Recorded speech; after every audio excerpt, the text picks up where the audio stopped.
এটা আসলে তরুণদের দল না, এটা ডক্টর ইউনূসের দল। ডক্টর ইউনূসের অনেক দিন ধরে রাজনীতি করা খুব খায়েশ, যেটি আগে পারেন না সেটি এখন আগে তাদের পায়ের দিয়ে নামও করছে। তাদের মিল আছে, আগে নাগরিক শক্তি, এবার নাগরিক পার্টি। ওনার অনেক দিন ধরে খায়েশ, সেই খায়েশটা আগে বাস্তবায়ন করতে পারে না, এবার উনি বাস্তবায়ন করতেছেন, তো ওনার পার্টি, এবং উনি এই জন্য যা যা করা দরকার উনি তা করতেছেন। আমি যে প্রশ্ন তুলেছি সেই প্রশ্নের জবাব তারা দিতে পারবে না।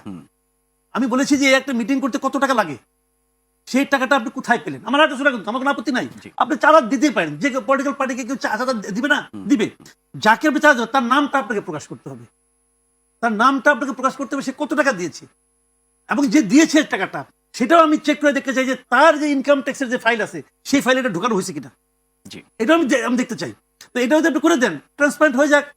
আপনি কি পারবেন ব্রিটিশ লেবার পার্টিকে একটা চাঁদা দিতে?